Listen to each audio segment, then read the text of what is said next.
mu kaseera ng'ebyobufuzi bikutte wansi ne waggulu abantu ab'enjawulo bavaayo n'engeri ez'enjawulo okulaga obuwagizi bwabwe eri be bawagira.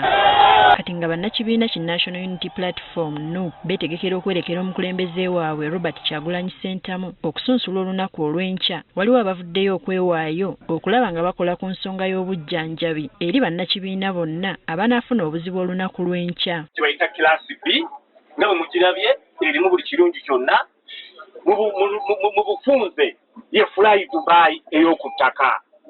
Nti Mr. President, nkusaba osiime okkirize nkuwe obujjanjabi ng'oli ku front line wamu n'amajeego. Bano nga bakulembeddwamu Adamu Mugga bayanjulidde bannakibiina ambulance gye bawaddeyo okuyambako mu nteekateeka eno. Class B ambulance ze zibeera ku front line ng'amagye galwana.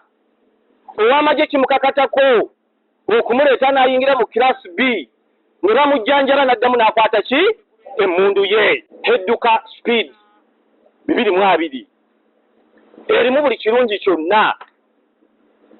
So era ejje lino erya medical team egenda okutambulira ku convoy ya president. Kuno bataddeko ne ttiimu y'abasawo abagenda okuyambako okuwa bannakibiina kino obujjanjabi abanaaba bafunye obuzibu.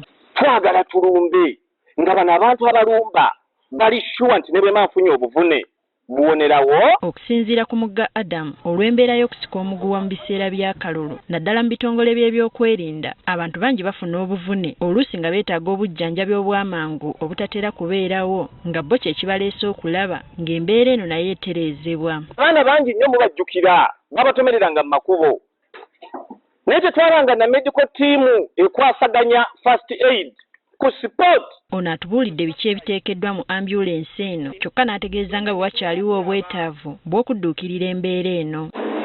Nga expert mwenna abali eyo nga muli basawo mujje mwegatte mu struggle eno